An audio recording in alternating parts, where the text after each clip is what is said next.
Hello guys, mga kasolid. Isang napakagandang hapon dito sa Canada. Salubungin natin ang ating hapon. Supposedly salubungin ng umaga or Monday morning ng positive outlook. Pero hapon na kasi late ang start ko. So yeah, pasok pa lang ako sa trabaho. So magandang hapon sa inyong lahat kung saan man sulok kayo ng mundo naroon, at magandang umaga dyan sa Pilipinas. Ayan. At panibagong simula ng Monday para sa akin, kasi hapon na nga. So tatalakayin natin ang buong linggo ng isang maayos na talakayan. Maayos na talakayan. Ano kaya yun? Ano yun? Or seryosong talakayan. Ayun ang dapat. Seryoso. Hindi yung maayos. Ayun guys. Ano nga ba ang ating dapat talakayin ngayong araw na to? Ayan. Nako. Anong gusto niyong talakayin guys? Siguro maging positive lang lagi tayo. Iwasan ng stress. Ayun na naman tayo. Iwasan ng stress Ang daling sabihin no? May share lang ako sa inyo guys. Kanina nag-upload ako ng reels. Merong mga taga-Australia. Sabi niya, dyan sa Pilipinas, pag may kotse, bahay kayo, nakakaangat kayo sa buhay. Dito sa Canada o Australia, kung saan man, Western country, pag may bahay, kotse, hindi lang kotse, coaches, marami cars, super nakakaangat. Ayan, 10 beses or 100 times na nakakaangat saan? Sa utang. Ayun, nakakaangat sa utang. Tapos sasabihin ko ngayon, iwasan natin ang stress.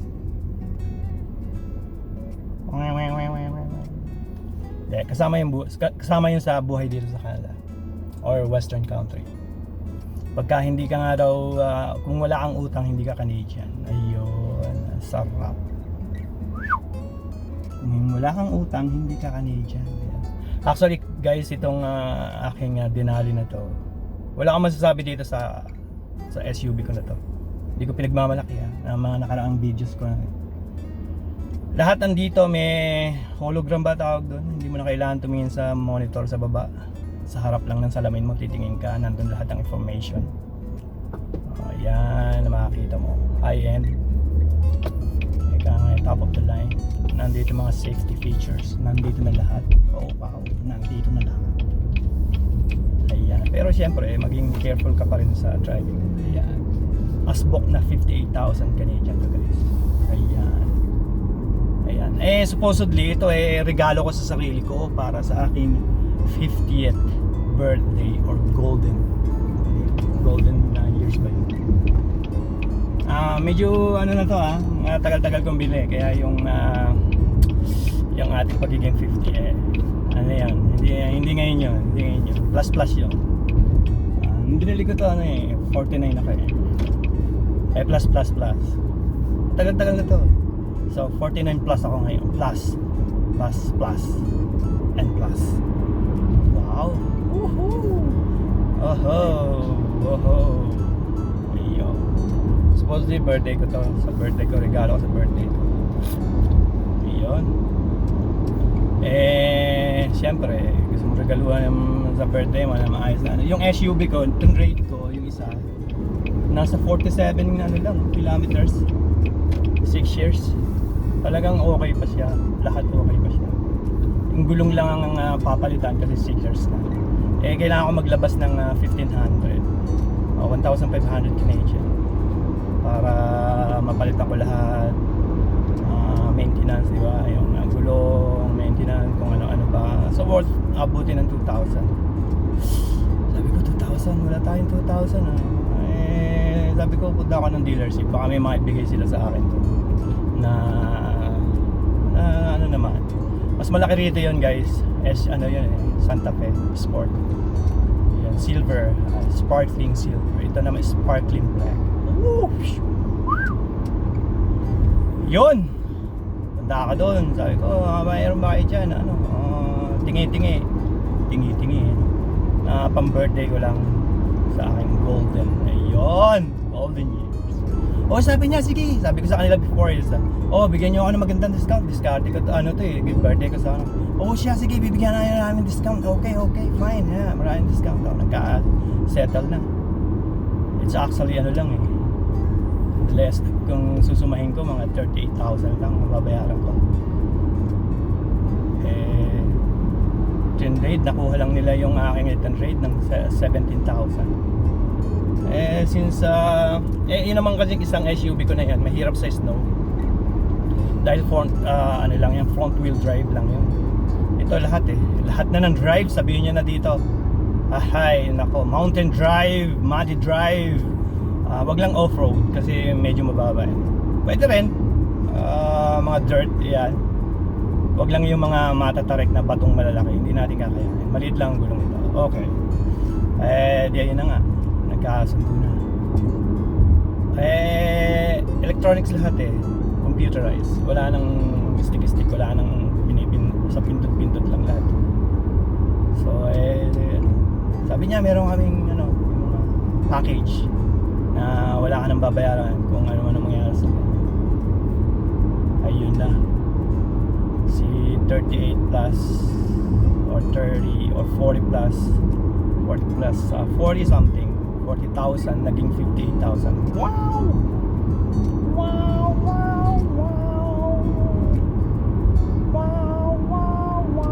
Dahil sa mga plus, replace engine, replace the whole thing, yung mga plus na ganun, SOS, lahat na ng feature kinuha ko na.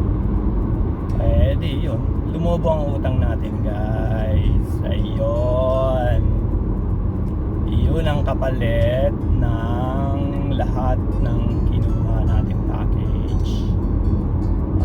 Anyway, sabi nga birthday mo sa sarili mo, maging masaya ka. Masaya naman tayo dahil performance nitong car is snow. Subukan na natin sa snow to. Kahit gaanong gablinti siyang snow. Yung isa kasi pagka may isang 2 inches snow na, hindi na makalis Ito guys, sinubukan ko na sa snow talaga. Sa mga Canadian na nandito, worth it na bilhin. Kasi kaya lang laman tumaas to, kinuha ko lahat ng package. May 3M, yung lahat-lahat na sabihin niyo na kung ano yung mga package sa kotse, kaya napakamahal. Umabot ng 10,000 plus yung plus ko. Ayun, yan dahilan. Pero guys, sa sa snow wala kayong masasabi. Gamitin niyo na lahat ng talagang. Tapos hindi niyo masyadong marinig yung sa labas kasi yung isa ko nakarinig mong maingay sa labas ito rin. Performance talaga wala tayong masasabi. GMC Denali, ayan kinomercial na GMC Terrain Denali. Ayan guys, magtanong lang kayo sa akin, comment section. Tanong nyo lang sa akin kung anong gusto nyo tanongin. Kasi nasubukan ko na to nung ako wala akong mapagtanungan. Ayan. Ngayon alam nyo na, pagka gusto nyo bumili nito, sabihin nyo lang sa akin. Dito naman kasi sa Alberta, Canada, the bigger the better. Ayan, the bigger the better ang sasakyan ninyo. Nagkaroon na ako ng yung sedan, ayan, na car. Snow, ganun din, umiikot lang din sa snow, nag-i-spin lang sa snow. Nasubukan ko pa magtulak ng sarili kong sasakyan sa snow. Tapos naghuhukay ako ng snow every winter kasi hindi na makalabas yung sasakyan. Ayun. So ito yung regalo ko sa birthday ko. Ayan. Matikabong utangan. Dito nga guys, uso utang. Kasi naman pagka may pera ka, let's say may cash ka sa bulsa, punta ka sa dealership, hindi ka papansinin. Tsaka wala pa ako nabalitaan na social media mo na makakabili ka ng cash. Social media mo, ayaw akong bigyan ng dealership na yon, cash. Ayaw akong bigyan pero wala pa ako may narinig akong kinash nila sa social media dahil napilitan yung dealership dahil sa social media. Pero wala talaga nagka-cash. Ayaw nila ng cash kasi hindi sila kikita sa cash. Sa finance ay baka doble pa ang kita nila rito. Yun ang hindi ko masasabi. Baka lang sa akin. Mahilig tayo magtinda ng baka eh. Mga baka ganyan. Baka. Ayun guys, ang advantage lang dito guys sa Canada talaga naman, lahat ng places sa buong mundo pwede niyong puntahan. Kaya ini-invite ko kayo guys, kung sino man may mga tanong sa inyo, may plano kayo magpunta dito sa Canada, sabihin nyo lang at mabibigyan ko kayo ng mga points. So mga ganito na lang guys, magpunta kayo sa TESDA, may plano kayo magpunta dito sa Canada, punta kayo ng TESDA. Lahat ng certificate ng TESDA, kunin nyo, heavy equipment, driving, yung mga semi-driving, yung big truck. Kasi number 1 dito kasi yan eh. Nako, pag dito guys kayo na nag-drive ng truck na malaki, 5 ta ng biggest truck na drive ko kasi yun lang yung kaya ng aking driver license. Kasi yung number 1 ay yung pinakamalaking truck, number 1 driver license, class 1 yan eh. Ayun. So, kung may driver license kayo na pang truck dyan, at least magta-training kayo dito a few days. Ganoon. Kung training kayo ng equipment kayo ng heavy equipment, kahit anong heavy equipment kayo dyan, dala kayo ng basta skilled kayo, yan yung mga construction, yung mga sa field. Nako guys, tatabo kayo ng pera dito, endless ang trabaho, kayo na lang ang aayaw. Ayan, napakaraming trabaho dito guys. Ako guys, umayaw na lang ako at 2 hours lang ang tulog ko dati everyday yan, para lang talagang para sa retirement natin. Hindi natin natupad yung ating retirement kasi may mga tawag na setback na tinatawag. Woo! Setback ha? Wow! So yun guys, again, kung may mga training kayo, kahit anong training yan, anong training ba yan? Basta training na pakipakinabang, baka naman training na kung anong training lang yan. Heavy equipment, construction, syempre malalakas dito yan. Kahit anong heavy equipment, truck driver na license kayo dyan, kuha kayo sa TESDA kasi tinatanggap na yata rito yan. Ngayon guys, after nyo na, before that, syempre pumunta kayo sa POA, yung mga list ng agency kung sino nagpapalakad dito. Ang problema lang dito guys ay makarating eh. Yun lang. Pero guys, pag nandito na kayo, grabe, para kayong tumatabo ng pera pagka yun ang trabaho nyo. Yung heavy equipment mechanic na yan, o mechanic ng kotse, yung mga ganyan. Yung mga mechanic dyan sa akin ko dito yan. Tiba kayo guys, para kayong ginapiko, ginapala ng kwarta. Ginapiko, ginapala. Dati hindi ako dito sa UPS, ang trabaho ko 4, 3, tapos sa isa, takbo sa iba. Kaya dapat nung unang araw ko pa lang nandating dito, na 2 weeks after, kumuha na ako ng sasakyan. Kasi hindi po pwedeng walang sasakyan, yung palipat-lipat. Pag transportation, public transportation kasi ginamit mo, abuti ka ng dekada sa daan. So kailangan mo talaga namang sasakyan. Sabi ko nga sa una kong mga videos, hindi problema sa sasakyan dito guys. Hindi naman pwede kayo makarating dito nung wala kayong kakilala, di ba? So yun ang mag-guarantor sa iyo to get a list ng car or finance ng car. It depends sa yun. Depends ha? What the sorry guys. Yun guys, yun ang sinasabi ko. Kahit anong talento kayo meron dyan, huwag naman dancing. Pwede rin. Pwede naman talentong mag-tumbling. Pwede rin naman yan. Pwede rin yan. Sa mga street, pwede kayo sa mga street performer. Yan. Marami ngayong activities dito ngayon. Kasi mga summer activities. Yan, summer festivities. Woo! Malapit tayo guys, malapit na. Yun ang kasarapan sa kung dito kayo, lahat ng places na gusto nyo. Yun nga lang guys dito sa Canada, talagang magagawa nyo lahat ng gusto nyo. Travel, Europe, kahit saan yung sulok ng mundo magpunta. Huwag lang yung war-torn country. What the yun, yung may giyera lang, wag doon sa mga bansang yan. Pero lahat mapupuntahan nyo. Makakain nyo kahit anong gusto nyo. kung may family kayo na gusto nyo dito lumaki ang mga anak nyo, it's a good place to para dito para sa inyong mga anak. Ayun, dyan sa atin syempre iba pa rin ang buhay, iba pa rin yung buhay sa atin. Pagka tulad ko, dyan ako pinanganak at lumaki. Gusto ko sa Pinas, syempre dyan ako lumaki. Pero kung yung mga anak nyo dito pinanganak, Canadian na tawag, Canadian. Ayun.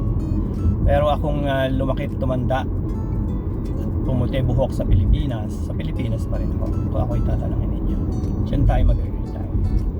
Ayun, kasi only in the Philippines, nag-iisa yan sa mundo ang Pilipinas. Nag-iisa yan, guys. Wala kayong pwedeng.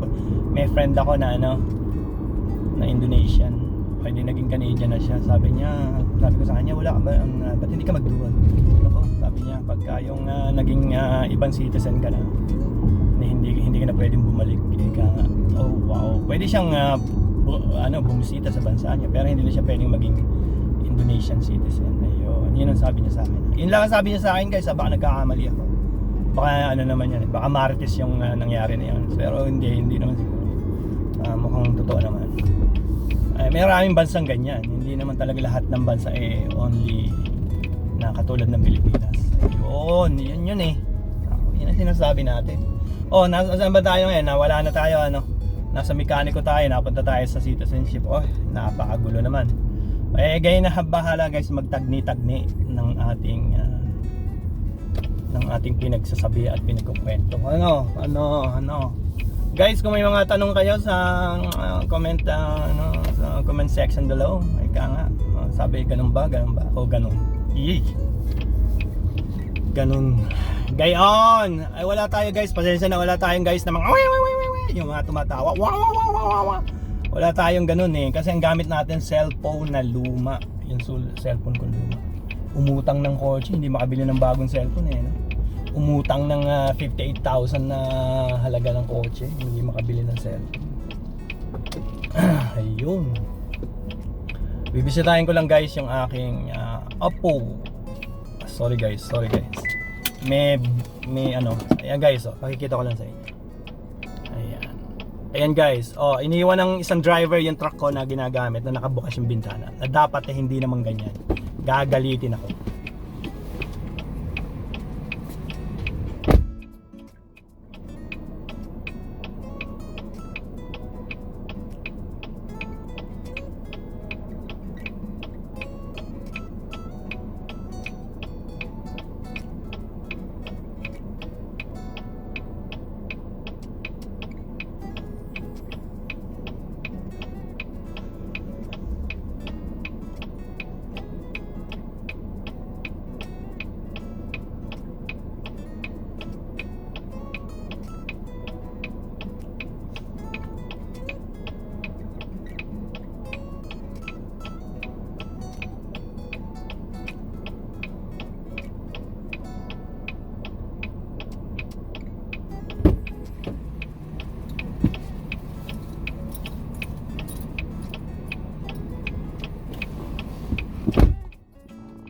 Kinuha natin susi, guys. Kinuha natin yung susi. Mayroon palang Kinuha ko yung susi para hindi na nila makuha ulit. Yan kasi yung truck na nakasign sa akin. Pwede naman nilang gamitin. Kaya lang, ililinis ko kasi yan. Napakalinis yan sa loob. Parang hotel na parang 10-star hotel lang loob niya. Ako, guys. Ililinis ko yan. Pinakikintab ko yan. Guys, pag kaya nakita nyo yung loob ng truck na yan, nakasign sa akin. Pag umupo kayo, madudulas kayo dyan Pagtapak nyo pa lang sa floor mat niyan, dulas kayo dyan Excuse me po. Inaalagaan ko talaga yan merong mga driver na iiwan na lang doon. Di pumasok lahat ng alikabok. Ang lakas pa naman ng hangin pagka yung pagka naman dumumi yan, di para ka umupo sa alikabok. Hindi po pwede yung ganun, di ba? Yun ang sinasabi ko, guys. Dapat tayo maging responsible, di ba? Hindi ako galit, guys, nagpapaliwanag lang ako. Hindi ako, guys, galit. Dapat hindi ganun sila. Sila yung makakatikim sa akin pagka inabutan ko sila sa ganun no? Ano lang natin, guys, joke lang yun, guys. Salamat, guys, kayo nakakausap ko kayo ang aking stress reliever. Nak, puta. Ay, meron ganun, no? Ay, nagsalita ba ako ng ano? Nag-curse ba ako, guys? Pasensyahin niyo. Ano na lang yan, i-block niyo lang yan. Yung ganun niya. Yung ganun niya. Wala tayong filter, guys. Kung ano yung sinabi ko, yun na yun. Patay. Patay! Wala tayong filter. Shakin amen. Wala namang problemang gamitin yung truck na nakasign sa akin. Ako naglilinis niyan eh. Lilinis ko yan, pinakikintab ko yan. Ito guys, kung makikita niyo yung sasakyan ko, loob ko. Tingnan niyo yung loob ng sasakyan. Hindi ko pinagmamalagay yan ha. Hindi ko pinagmamalagay. Ganyan lang ako kasi may mental issue ako eh. Mental issue, grabe psychological issue ba tawag guys? Hindi ako mapakali guys pag marumi yung aking place yung tulad ditong kotse, yung aking ginagamit everyday ha. Hindi ko sinasabing hindi basta may mental psychological ba yun guys? Sabihin nyo nga sa akin, psychological ba yun? Kaya tulad nyo yun guys, nagpapasalamat ako kaya ang aking tambakan ng stress. Kaya ang sabihan ng aking stress na aking ginawa dahil sa golden guys. Ayun guys pala, marami akong pinagtrabuhan dati. Pagdating ko sa UPS, dati sa UPS, 4 ang trabaho ko 4 na department Nung pumasok ako sa driving, ayun na, ito na yung aking forever. Wow! May mga ganun di ba? Dito wala Wala akong ginagamit na kanong cellphone lang gamit ko. Wow! Ayun guys, nandito na tayo, no? Sa susunod nating pag-uusap kung meron akong na-miss, ayun. Ipagbigay. Excuse me po.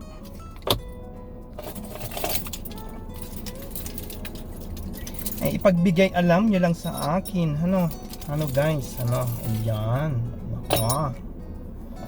for some reason guys, I think it's psychological, no? Hindi ako mapakali pag marumi, pabalik-balik na lang, pabalik-balik, tapos na yung issue na yun, bumalik ka na naman.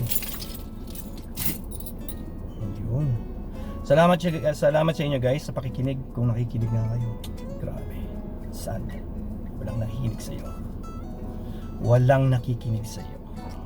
Sad. Oh guys, magiging be positive. Ayun, positibo lang po sa buhay. Ayan, kahit anong problema ay may solusyon. Ayan. Basta importante yung problema niyo huwag naman nakakasakit ng kapwa. Baka naman nakakasakit ng kapwa yung problema. Huwag mahalan tayo sa isa guys. Naku po, hindi tayo forever dito sa mundong ito. Tayo lilipas din. May kantang lilipas din, diba? Lilisanin din natin ang mundong ito. Hindi lang ako maka-move on sa mga bakit na tayo gumagawa ng masasama sa ating kapwa. Makapagsalita no? May malang. Pero totoo yan guys. Mahalin natin ang isa't isa. Ayan, yun. Ayun. So guys, hanggang dito na lang. Hanggang dito na ako sa work site or sa warehouse. Tingnan nyo guys ang pagkakaiba. Every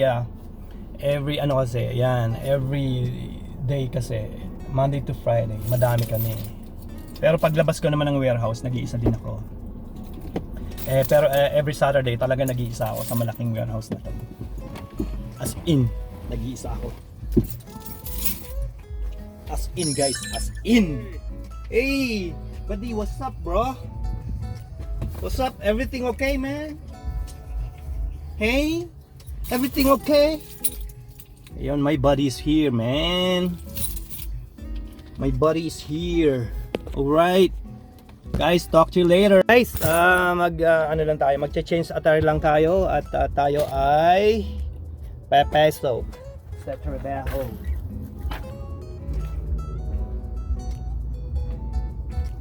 Ayun, tayo papasok sa trabaho. Sabihin nyo guys, kung gusto nyo ako mag-live, samahin na live. Pwede tayo mag-live guys pero wholesome baka naman kung ano iniisip nyo guys, hindi naman tayo, baka naman anong live yung iniisip ninyo guys. Hindi, magpapalit lang ako ng holster. May holster tayo guys, ayan para tayong tawag dyan, Para tayong militar. Ayan, meron tayong holster. Meron tayong holster na ginagamit. Ayan, ilalagay natin sa baywang natin. Ayan ang ilalagay natin sa baywang natin. Yan ang ating lalagyan ng machine. Machine.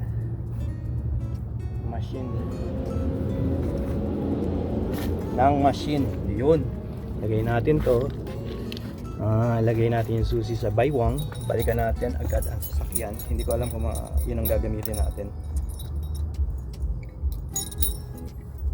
Lagay tayo ng earpiece. Ayan. Power on. Connected. And guys, kung may gusto kayong talakayin, ilagay nyo lang sa comment na section below, and then tayo magtalakayan. Ayan, tayo ay magsaliksikan ng mga sagot sa ating mga tanong. Kung kayo may tanong, ako may sagot. Ayun. Sasaliksikin natin ang inyong mga tanong. Ayun, bigat ng ating bag. Para tayong militar. Ayun, kung kayo may tanong, itanong nyo lang kay Ding Dong. Ding Dong ang bansa. Ding Dong Dantes.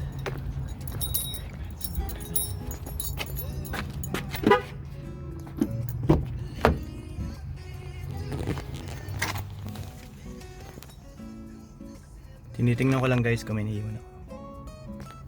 O, tingnan nyo guys ha. Tingnan nyo guys ha. Yan yung sasabi ko. Gusto ko laging malinis. Kasi para akong may para na-stress ako pag marumi. Pero depende sa inyo yan kung saan kayo maaluan. Ako sinasabi ko lang, ito lang ang Ayan guys, see you. Please subscribe sa mga hindi pa nagsusubscribe. Kung nag-subscribe, salamat po. At tayo magsisimula na sa ating trabaho. Ayan guys. Ang dami tayo ngayon. Hindi tayo nag-iisa ngayon. Please subscribe guys. Thank you. And talk to you guys later. Ciao.